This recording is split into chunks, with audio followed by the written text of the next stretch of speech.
Hey there, everybody. Pete Pardo here from Sea of Tranquility. Welcome to another episode of What's Hot with Sea of Tranquility. It's Wednesday. It's new album review day. And as you can see in the co-captain's chair, Mr. Rick Labonte, who's celebrating a new album of his own right here, living it up. Check it out if you haven't already.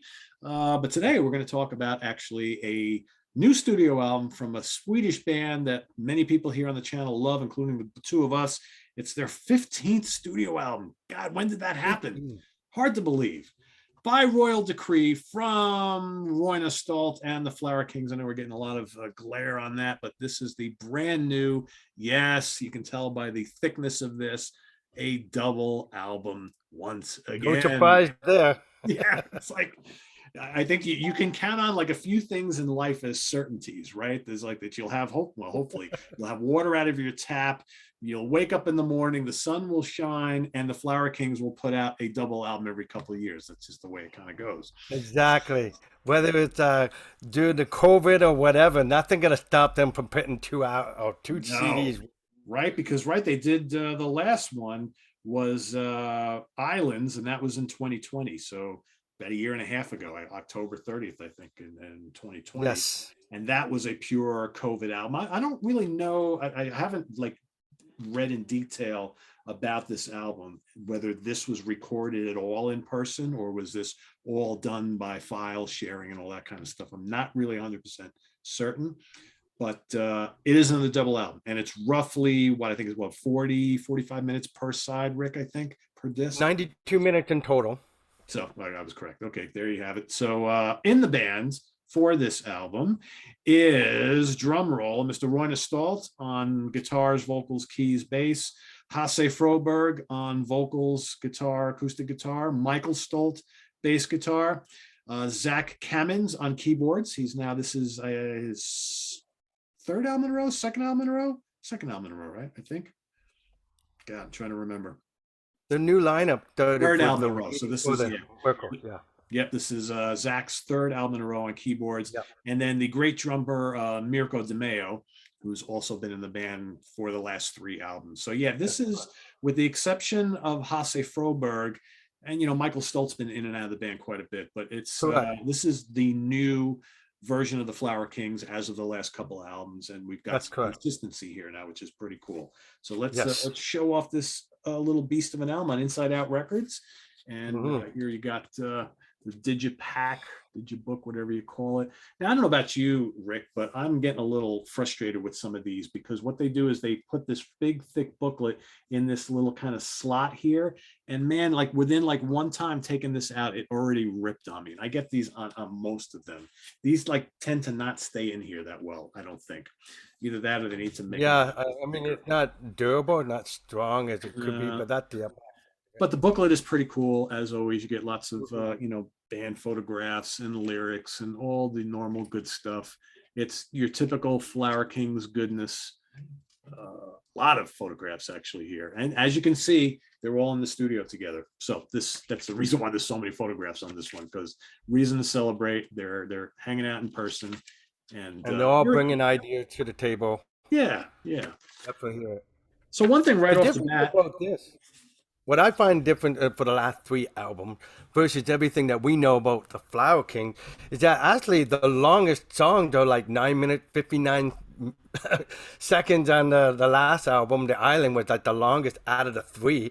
So it's more about songs than about epics like they did in the previous lineup in the previous years of the Flower King. And I think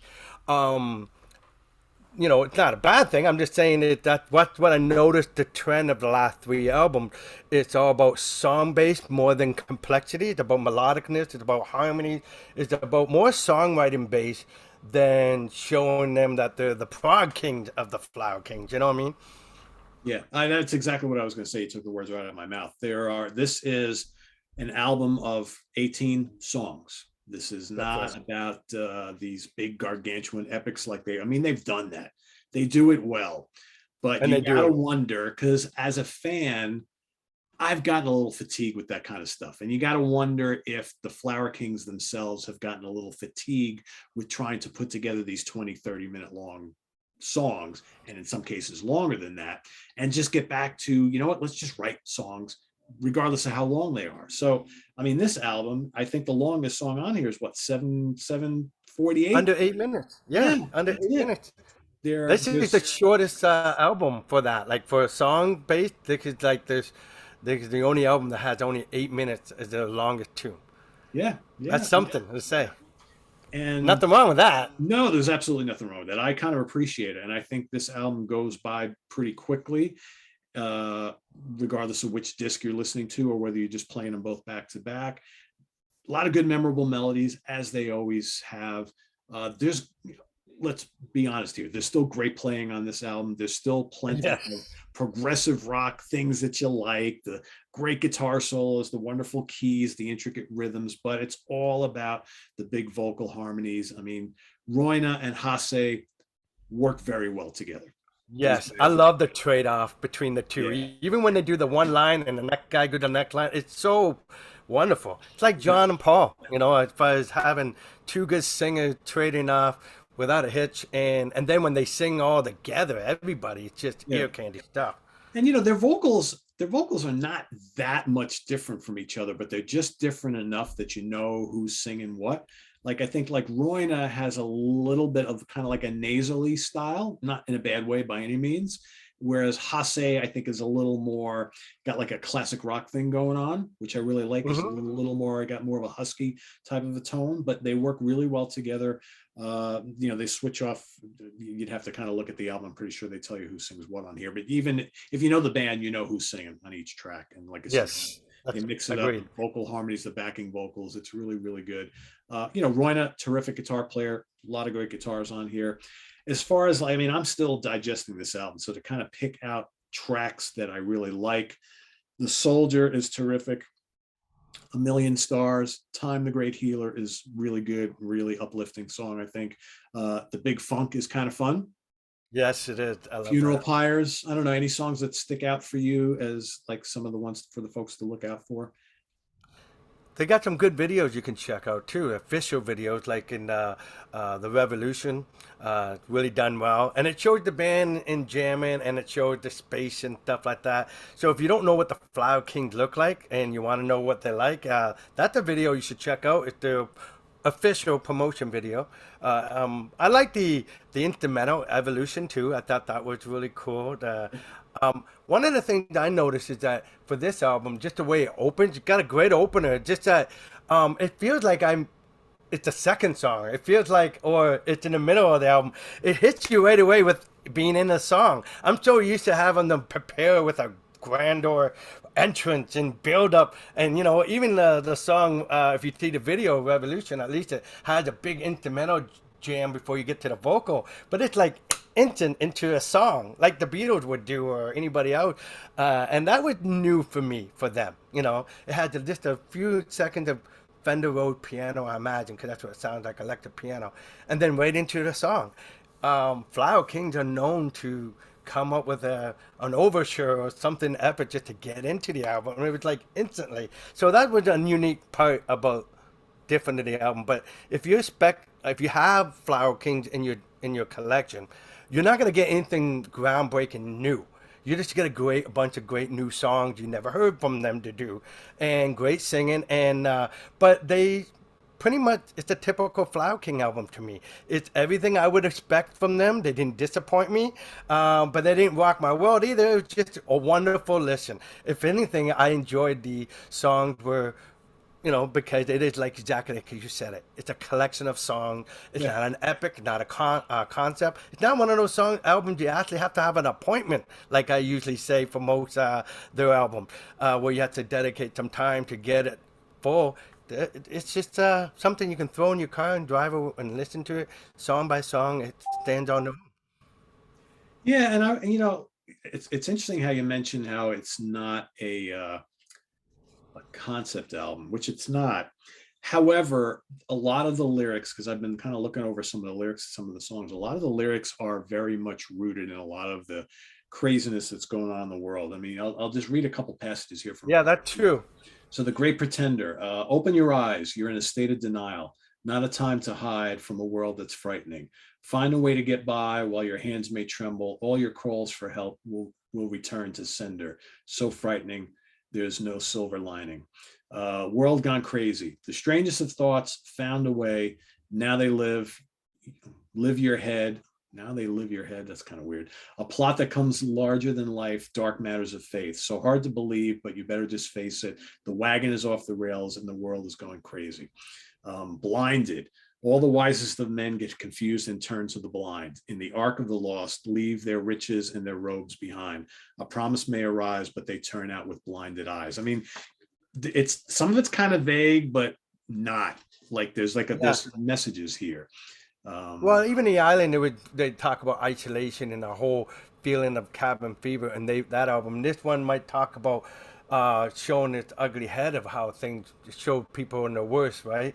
But Yeah. because knowing Flower King, they're known pretty positive, upbeat. They gives a little bit of some cynical views or pointing, reality. But it's interesting you talking about this, Pete, because you're not really a lyric guy, and No, this really stood out to you. So you did see a theme, so it must have been something. Even the title, "We Can Make It Work."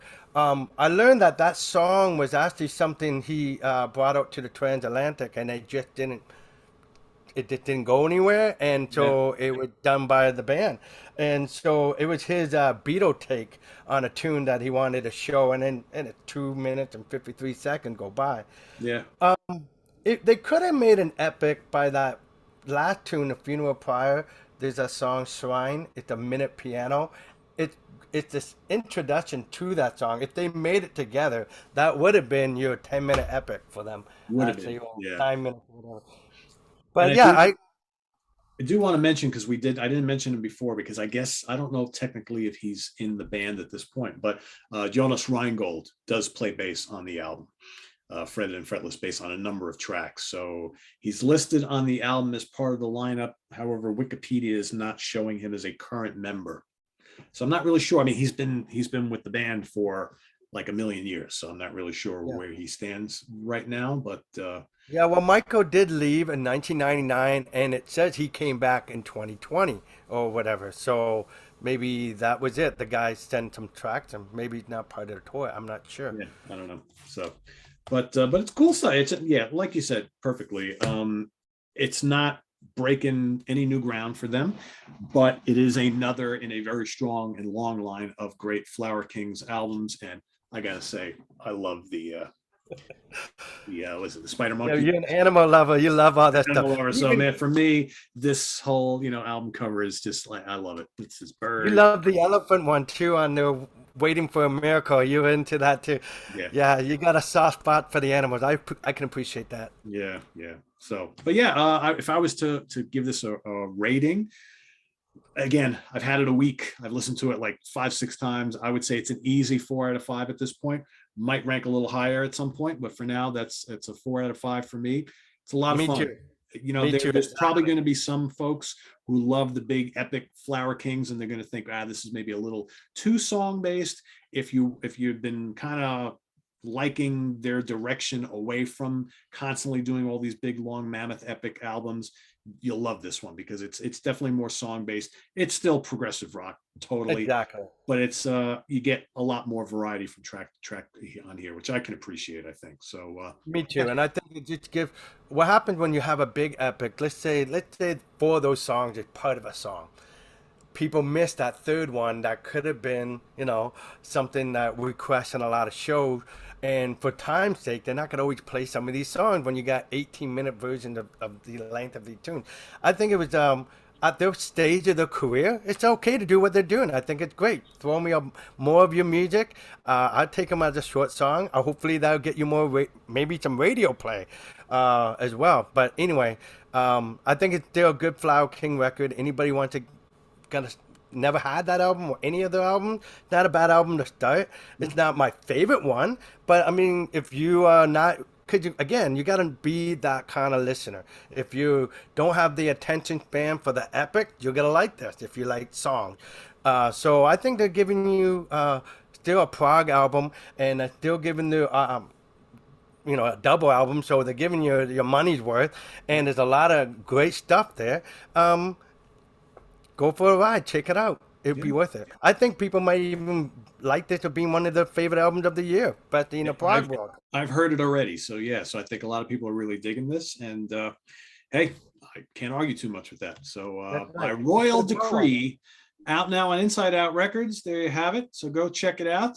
And while you're at it, visit us on the web at www.seatranquility.org. We're on Facebook. We're on Twitter. Of course, we're here on YouTube all the damn All time. the If you would damn like to time. get yourself a copy of that shirt that Rick is wearing or that coffee mug that he's sporting there, the link to our merch page is down below. There's all sorts of cool stuff that we've got for sale there. So get in on the fun, get some Sea of Tranquility swag, show it off, and help spread the word. We greatly appreciate it. For Rick Bonte, I am Pete Pardo. Thanks for watching, everybody. See you real soon here on Sea of Tranquility. Bye-bye. Take care.